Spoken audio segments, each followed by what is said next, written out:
2018 সালে ধানের শীষে ভোট দেওয়ার জন্য যেভাবে করে গণধর্ষণ হয়েছিল, 2026 সালে এসে ধানের শীষে ভোট না দেওয়ার কারণে গণধর্ষণ আমরা দেখতে পেয়েছি। মজলুম যখন জালিম হয়ে যায় তখন আল্লাহর আরশ কেঁপে ওঠে। আমি লন্ডনের মুফতি আর নতুন জালেমকে বলতে চাই, মজলুমরা হারতে জানে না, মজলুমরা কাঁদতে জানে না, মজলুমরা থামতে জানে না। আমরাও থামবো না ইনশাআল্লাহ। আসসালামু আলাইকুম রহমতুল্লাহ। সুপ্রিয় দর্শক, নির্বাচন পরবর্তী মাত্র এই 2-3 দিনে সারা বাংলাদেশে ত্রাস সৃষ্টি করেছে একটা দল। বিজয়ী হওয়ার পর থেকে তারা বিরোধী দলের নেতাকর্মীদের বাড়িতে হামলা, বাড়িঘর পুড়িয়ে দেওয়া, মানুষ হত্যা, ধর্ষণ সব কিছুই করে যাচ্ছে। এবং দলের প্রধানের কাছ থেকে বা আইন শৃঙ্খলা বাহিনীর কাছ থেকে কোনো সাড়া পাওয়া যাচ্ছে না। সারা বাংলাদেশে এরকম এখনও চলতেই আছে। তো দর্শক, এমন তো অবস্থায় বাংলাদেশ জামাত ইসলামী ছাত্র শিবির এবং 11 দলীয় জোটের নেতাকর্মীরা রাস্তায় নেমেছে, বিক্ষোভ করেছে, মিছিল করেছে।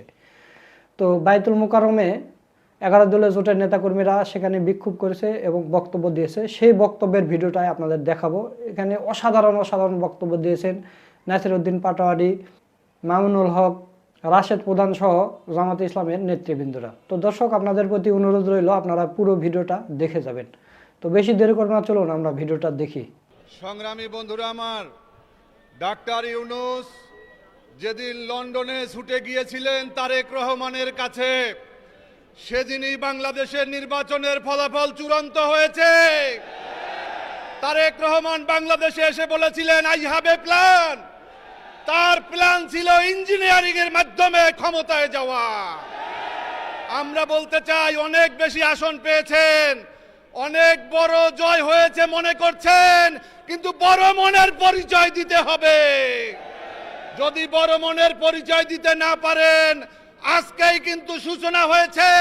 নির্বাচনের আগে বিভিন্ন এলাকাতে হুমকি ধমকি দিয়েছেন, ভোটের দিনে জনগণকে ভোট কেন্দ্রের কাছে যেতে দেন নাই, আমাদের এজেন্টদেরকে ভিতরে থাকতে দেন নাই, ফলাফল বিকৃত করেছেন। এভাবে করে কিন্তু ক্ষমতায় টিকতে পারবেন না। আমরা একটা ইনসাফের বাংলাদেশ চেয়েছি, আমরা একটা ন্যায় বিচারের বাংলাদেশ চেয়েছি। ইনশাআল্লাহ অতি অল্প সময়ের মধ্যেই আমরা সেই দিকে যাত্রা করব ইনশাআল্লাহ। প্রিয় দেশবাসী, সাংবাদিক ভাইয়েরা, 11 দলীয় জোটের সম্মানিত নেতৃবৃন্দ, আমরা আল্লাহর কাছে শুকরিয়া জানাচ্ছি যে আল্লাহ তাআলা জনগণের সামনে যারা ভোট ডাকাত তাদেরকে উন্মোচন করতে আমরা সক্ষম হয়েছি। বাংলাদেশে ওরা শুধু ভোট চুরি করে নাই, ডাকাতি করেছে। আমাদের সুস্পষ্ট অনেকগুলো দাবি রয়েছে। আজকে নির্বাচনের পরে 11 দলীয় যে ঐক্য রয়েছে, আমরা জনগণের সামনে উপস্থিত হয়েছি। আমরা প্রথমত বলতে চাই, পার্লামেন্টে যে ভোট ডাকাতরা গিয়েছে, জনগণের সামনে আমরা বিরোধী দল হিসাবে হাজির হয়েছি। আমরা রাজপথে থাকব, কড়ায় গন্ডায় ইঞ্চি ইঞ্চি করে জনগণের উপরে যারা ভোটের ইঞ্জিনিয়ারিং করেছে, ভোট ডাকাতি করেছে, নতুনভাবে জুলুম চাপিয়ে দেবার চেষ্টা করছে, আমরা তাদের কাছ থেকে বুঝে নেব ইনশাআল্লাহ। আমি সংক্ষিপ্ত কথা বলবো। আমাদের ভাই শহীদ উসমান হাদি আজকে আমাদের মধ্যে থাকতে পারতেন। সংসদ সদস্য হিসাবে ঢাকা 8-এর আল্লাহ ওনাকে শহীদ হিসাবে নিয়ে গিয়েছেন। আমরা বিচারের দাবিতে মাঠে গিয়েছি।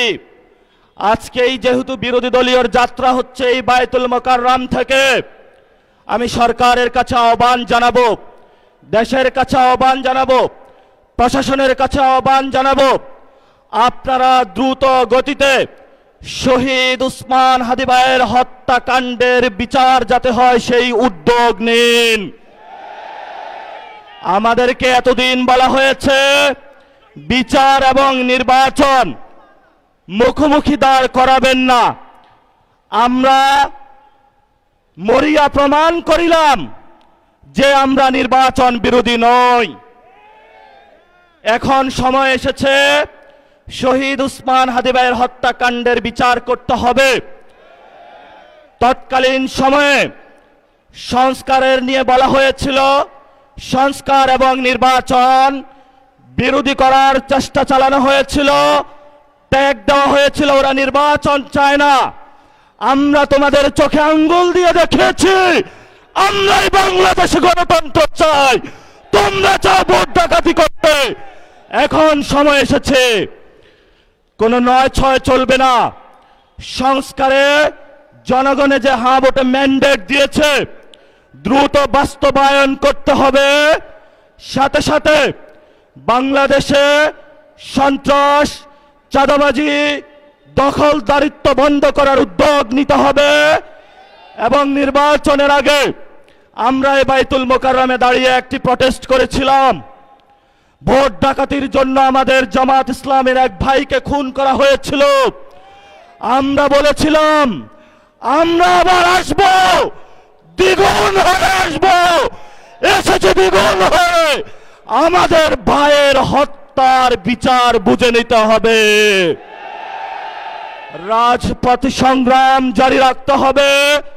যেই বন্ডের উপরে আক্রমণ করা হয়েছে, পেটে লাথি মারা হয়েছে, বোরকা ধরে টান দেওয়া হয়েছে, গুলিবিদ্ধ করা হয়েছে, পা ভাঙা হয়েছে, প্রত্যেকটির হিসাব কড়ায় গন্ডায় আমরা ইঞ্জিনিয়ার তারেক রহমান থেকে বাংলাদেশে বুঝে নেব ইনশাআল্লাহ। আমরা একমাত্র ভয় পাই কার কাছে?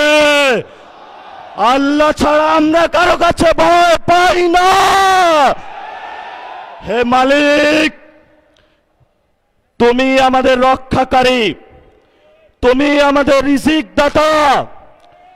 যারা এই বাংলাদেশে জনগণ 17 বছর অপেক্ষা করেছিল, আমাদের অধিকার ছিনিয়ে নিয়েছে, ভোট ডাকাতির মাধ্যমে ভাইদেরকে হত্যা করেছে।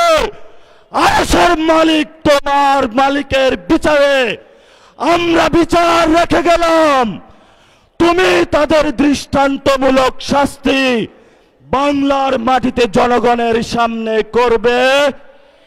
আমরা আজকে তোমার মসজিদের সামনে বিচার রেখে গেলাম। বাংলাদেশের মানুষ হতাশ হবেন না। লা তাহজান ইন্নাল্লাহা মানা।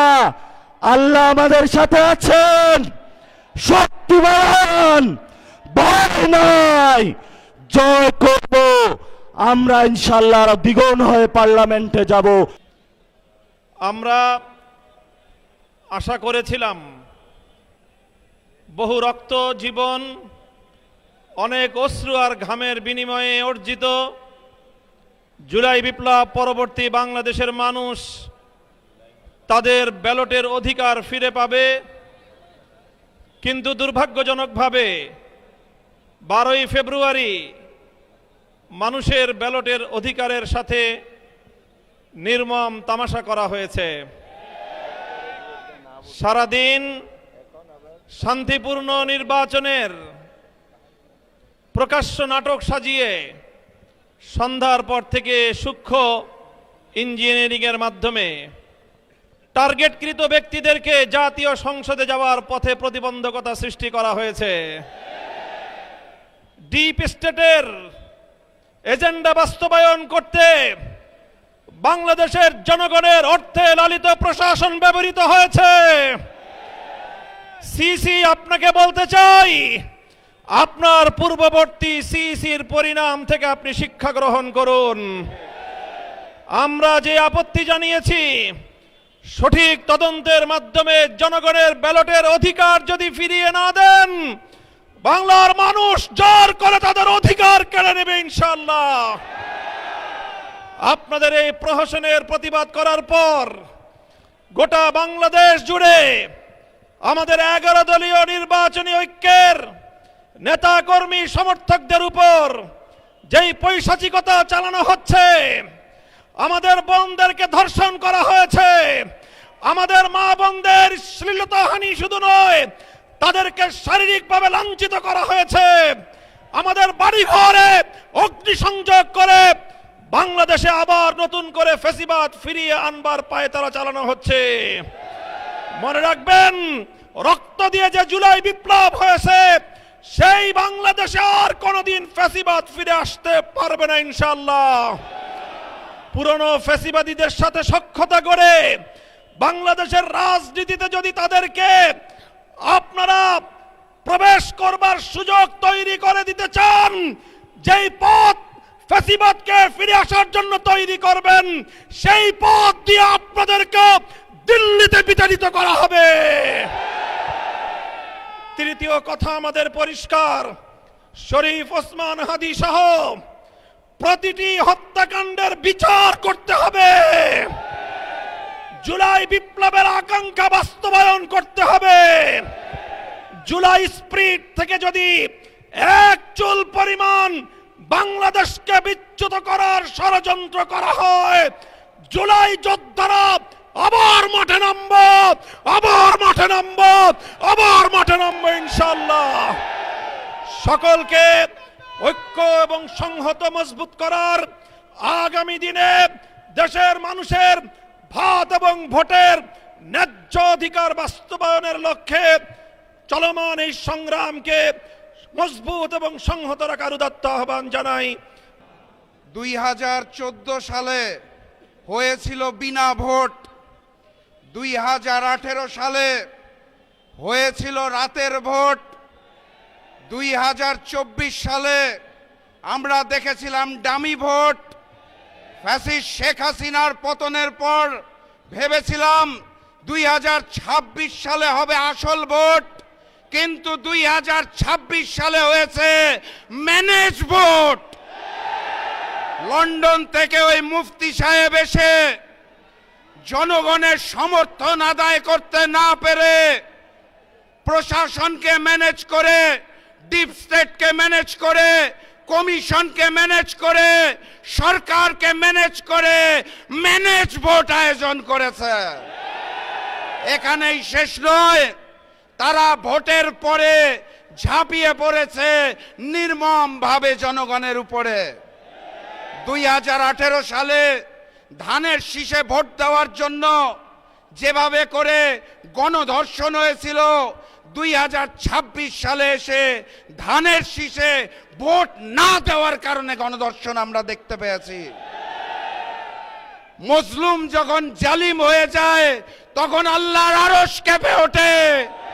আমি লন্ডনের মুফতি আর নতুন জালেমকে বলতে চাই, মজলুমরা হারতে জানে না, মজলুমরা কাঁদতে জানে না, মজলুমরা থামতে জানে না। আমরাও থামবো না ইনশাআল্লাহ। যে নির্বাচনটা হয়েছে, আমরা প্রত্যাশা করেছিলাম একটা সুষ্ঠু নির্বাচনের মাধ্যমে বাংলাদেশ নতুন একটা অধ্যায়ে প্রবেশ করবে। এই কিছুক্ষণ আগে টিআইবি একটা রিপোর্ট দিয়েছে, আমরা বললে কেউ বিশ্বাস করতো না। টিআইবির রিপোর্ট এটা স্পষ্ট করে বলে দিয়েছে, প্রত্যেকটি স্তরে এই নির্বাচনকে ম্যানিপুলেশন করা হয়েছে। জাল ভোট, নির্বাচনের ফলাফল পরিবর্তন করা, ভোটারদেরকে কেন্দ্রে প্রবেশে বাধা দেওয়া, এইভাবে প্রত্যেকটি স্তরে অর্থের বিনিময়েও ভোট কিনে এই নির্বাচনকে কলুষিত করা হয়েছে। কি দরকার ছিল? কি দরকার ছিল? জনগণের রায় যদি আপনাদের পক্ষে থাকে, হয়তো আপনারা কিছু সিট কম পেতেন, কিন্তু এত অধৈর্য হয়ে গেলেন। এই অধৈর্য নিয়ে কিভাবে রাষ্ট্র চালাবেন? আপনাদের যেই কলঙ্ক তিলক কপালে লেগেছে, এটা দূর করার জন্য অবিলম্বে ব্যবস্থা নেন, তদন্ত করেন। আমার আহত ভাই বোনদের উপর নির্যাতন করবেন না। রক্তের বদলা নিয়ে আমরা জানি, আমাদেরকে আবার রাজপথে টেনে আনবেন না।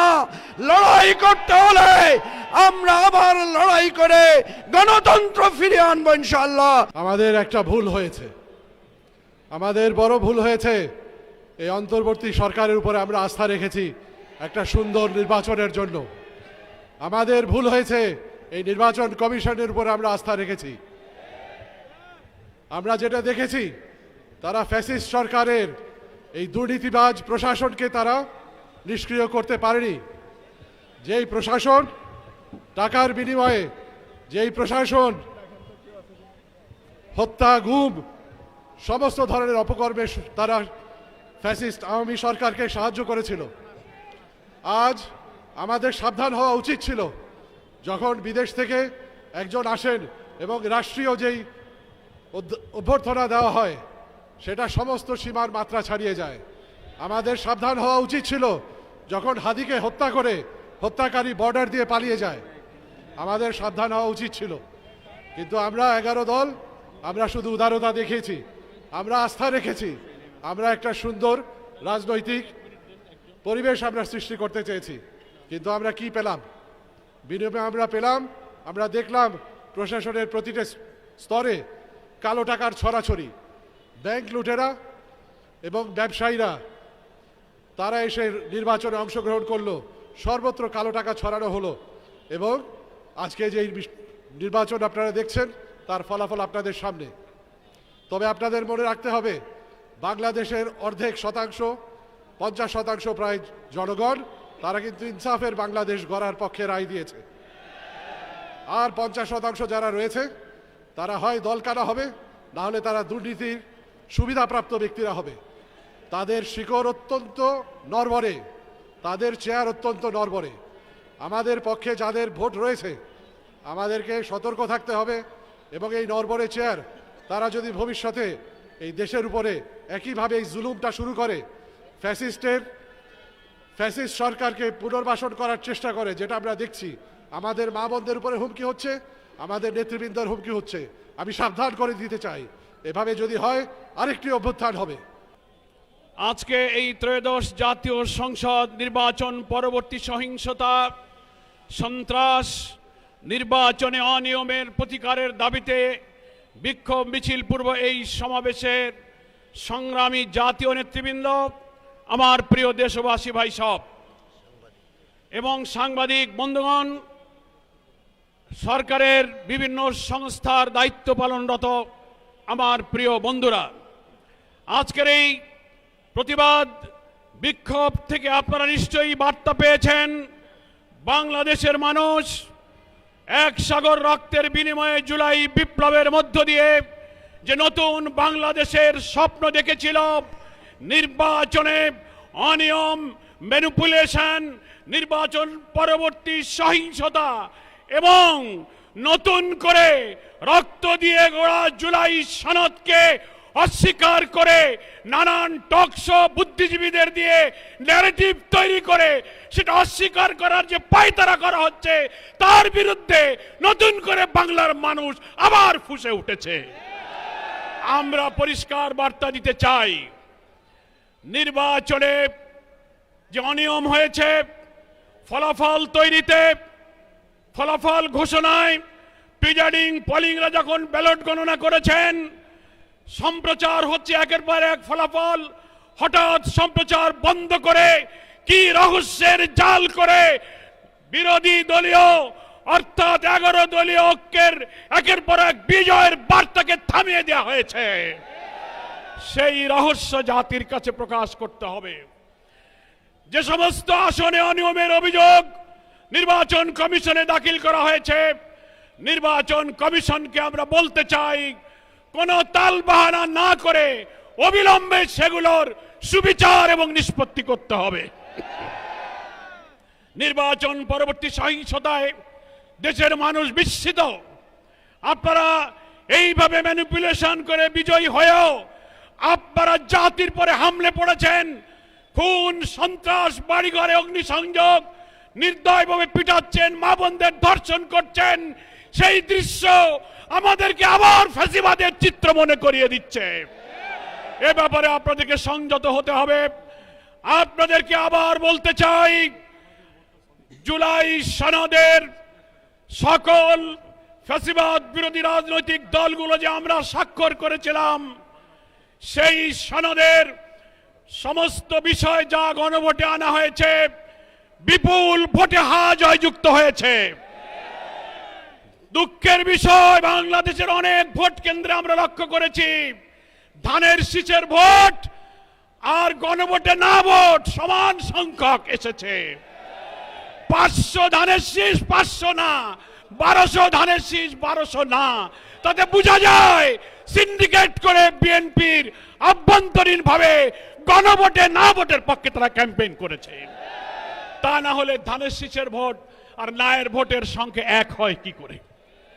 এখন নির্বাচনের পরে টক শোতে অনেক বুদ্ধিজীবী তথাকথিত পেইড সাংবাদিক নামের কিছু বুদ্ধিজীবীরা সরকারের দালালি করে প্রশ্ন তুলছেন, জুলাই সনদে যা যা স্বাক্ষরিত, যা যা ঐক্যমত, সেইগুলো সবকিছু সরকার মানতে বাধ্য নয়। মনে রাখবেন, সংখ্যাগরিষ্ঠতার জোরে যদি আবার ফ্যাসিবাদের মতো এই বিপুল গণভোটে জয়যুক্ত হওয়ার পরে জুলাইয়ের রক্তের সাথে বেইমানি করে জুলাই সনদের ভিত্তিতে নতুন বাংলাদেশে বিদ্যমান রাষ্ট্র সংস্কার করে নতুন রাষ্ট্রের কাঠামো তৈরি করা না হয়, আরেকটি জুলাইয়ের তৈরি হবে কিন্তু বলে দেন। দেশবাসী ঐক্যবদ্ধ থাকতে বলবো। যারা ক্ষমতাসীন হতে যাচ্ছেন, এক্ষুনি 2 দিন হয়ে পারল না, রক্ত দিয়ে গড়া জুলাই সনদকে অস্বীকার করলে আপনাদেরও সেই ফ্যাসিবাদের পরিণতি বরণ করতে হতে পারে। জুলাই শহীদ যারা, জুলাই হত্যাকাণ্ড, 30-40 হাজার আহত ক্ষতবিক্ষত দেহ নিয়ে যারা এখনো হাজারি করছে, যারা শাহাদাতের পেয়ালা পান করে তারা পরিবারকে স্বজনহারা করেছে, তার বিচার এখনো হয়নি। আপনাদেরকে সেই বিচার করতে হবে। শহীদ ওসমান বিন হাদির প্রকাশ্য দিবালোকে নির্দয় হত্যা করে আপনারা যে নাটক সাজিয়েছেন, সেই বিচার আজও শেষ হয়নি। আমরা বলতে চাই, এই সরকার যারা আসবেন তাদেরকে জুলাই আন্দোলনে আহতদের, শহীদদের, ওসমান হাদির খুনিদের বিচার করতে হবে। জুলাই সনদে স্বাক্ষরিত প্রত্যেকটি বিষয়কে বিদ্যমান রাষ্ট্র কাঠামো পরিবর্তনের জন্য নতুন রাষ্ট্র গঠনের সনদ হিসেবে মেনে না নিলে চুল পরিমাণ কোনো ব্যতিক্রম বাংলার মানুষ বরদাস্ত করবে না। সকলকে আমি আহ্বান জানাবো, আজকে নির্বাচন উত্তর এই 11 দলের প্রথম বিশাল এই বিক্ষোভ মিছিল এখন যাত্রা শুরু করবে প্রেস ক্লাব হয়ে, মৎস্য ভবন হয়ে শাহবাগের দিকে।